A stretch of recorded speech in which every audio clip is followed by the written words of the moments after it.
we rapidly approach the end of a regular season in the NASCAR Whelen Euro Series and indeed EuroNASCAR Pro.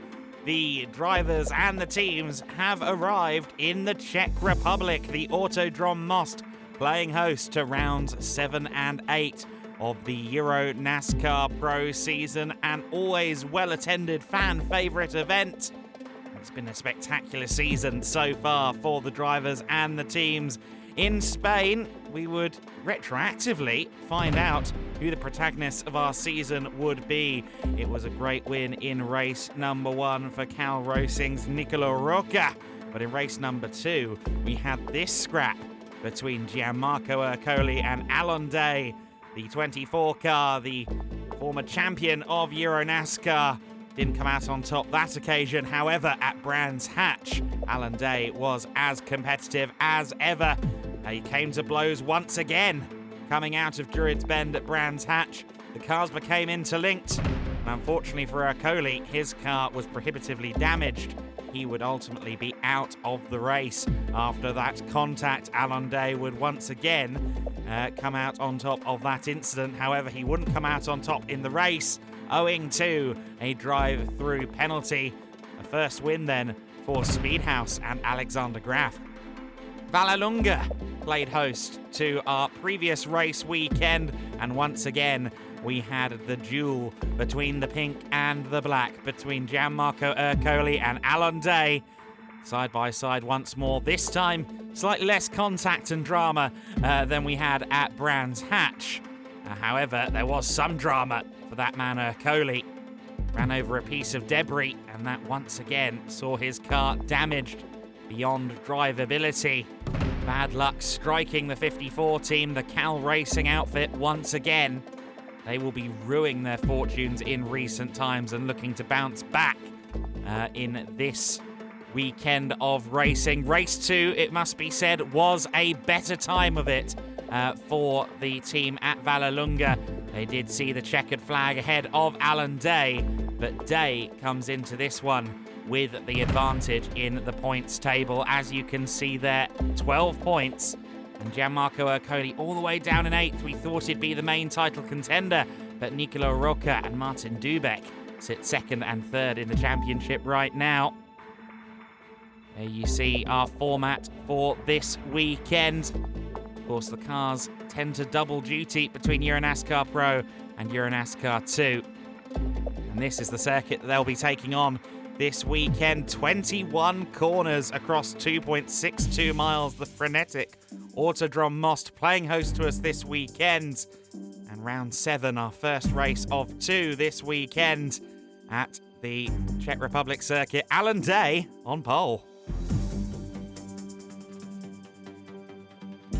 PK Car Sport, they did an amazing job, all the guys working really hard also in the off season, and hopefully we'll keep the same performance also in the race, and hopefully we'll be able to be here and post victory interview, but we will see later. It's going to be hard for sure.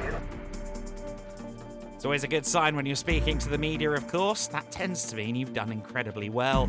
Alon Day, of course, more than familiar with success in the world of EuroNASCAR. The fans flocking to the autograph sessions, getting to meet the stars of the NASCAR Whelen Euro Series up close and personal.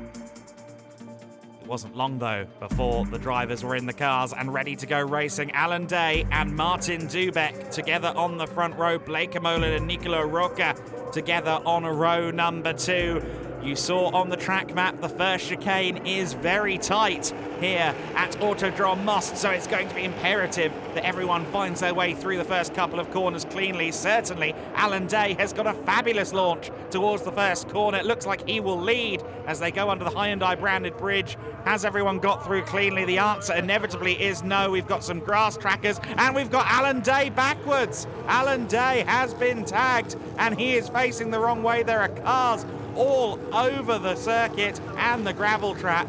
And look at that. Gianmarco Ercoli for once survives all of the dramas. Patrick Lemarie, though, not so lucky. The number 5 car is very, very damaged indeed. No surprises that we're under safety car conditions. And look at that, the 69 car is in the lead. Sebastian Bleekemolen leading the way as they get started once again. Martin Dubek still there or thereabouts in 4th place, but it is Bleekemolen that leads them for now. Got the Speedhouse car just behind. That is Alexander Graf. Let's see what Bleekemolen can do there from the front of the order. Alexander Graf hunting him at this stage. Graf tasted success in EuroNASCAR Pro for the first time at Brands Hatch. Can he make it a second win? Oh, certainly looks like he's got the pace, doesn't it? Hounding the back of Sebastian Bleekemolen. A great little scrap for the lead. Not halfway through the race yet. Gianmarco Ercoli will be looking to try and get some good points on the board here. He'll look to try and get involved with that lead battle. Meanwhile, we have the 94 car there. That is Zimmerjan, I should say, pressuring Martin Dubek. So Dubek under pressure from someone who's not a factor in title contendership for sure. Been a consistent part of the season, the 94 car of Zimmerjan, the Swiss racer. Dubek, of course, moving up from his championship-winning year in EuroNASCAR 2. Here comes Alan Day. He is still running. He's fighting for 8th place there with the 55 of Fabrizio Armetta. Armetta showing some damage, as I'm sure many cars are. Alan Day showing him how to make an overtake easily. And the safety car, though, is back out again, and that's because there's a significant chunk of NASCAR just sitting there on the outside of the corner. So understandable that that big piece of debris couldn't stand. Of course, we saw what happened when the cars collect debris in the case of Gianmarco Ercoli last time out at Vallelunga. So that was a welcome and wise decision from the stewards there. Jan Zimmer on the attack again as they go back to green flag conditions. The top two seemingly breaking away once again. Sebastian Bleekemolen doing everything he can to hold on to a potential victory here. Alan Day up into the top 5 already. Day, who is a fan favourite in the NASCAR Wheel and Euro Series paddock. A driver with so much success. The most recent champion on our grid, of course. His last and most recent championship coming in 2020. Some bodywork being shed further back there as Alan Day is allowed through by Jan Zimmer. I think Zimmer realised that too wide into that corner was not going to go and decided that Alan Day probably had the pace advantage and perhaps it wasn't worth the fight. There is Sebastian Bleekemolen. He is very much of the belief that this is worth fighting for. It is the lead of the race. It is Alexander Graf in his rear view mirror. And Graf has been making it hard work. Meanwhile, behind, of course, Alan Day is looking for a podium. Not sure he's going to have time to do it, though. Let's wait and see. The top 4 getting ever closer together in what is now looking like one big scrap that could determine all of the podium positions. Bleekemolen it is that leads from Alexander Graf at this stage. And a bit sideways there from Graf. Gianmarco Ercoli under pressure from Alan Day. We've seen it get physical between these two drivers on a couple of occasions so far this year. Alan Day tries to go all the way around the outside. Oh, they touch a bit of door-to-door, and I think Alan Day may have... Oh, I thought he'd got it done, but not quite on this occasion. Looks as though Alan Day may have to settle here, although Gianmarco Ercoli's front bodywork is looking ever more dislodged. Goes defensive into turn 20. Alan Day still trying to go around the outside. Surely he's not going to be able to power all the way around the outside of the final turn. Well, he's still there. Gianmarco Ercoli, though, giving him the squeeze and contact. It's Brands Hatch all over again. Thankfully, on this occasion, the two cars haven't interlocked, and Alan Day lives to fight another, well, you know the pun. Gianmarco Ercoli, though, with a stellar defensive job here in 3rd position. He wants this podium. He needs every point he can get over that man, Alan Day, if he's to even remotely stand a chance of being a champion. Of course, you do drop scores at the end of regular season, but nonetheless, Ercoli has been in really unfortunate times so far this year. You see there that once again he's carrying a lot of damage. It doesn't seem to be particularly affecting the handling of the car, though. He's still pressing on and still matching Alan Day, who himself, it must be said, is not unscathed. Here comes Alan Day once again in this battle for third position, not quite able to do it. Drifting wide, though, is Gianmarco Ercoli. That could be the opportunity that Alan Day needs. Ercoli squeezes him once again to the very edge of the circuit. Great driving between the two of them. All of this is going on while Alexander Graf is still fighting every inch of the way for a second win for the Speedhouse organisation. Side-by-side battling between Ercoli and Day.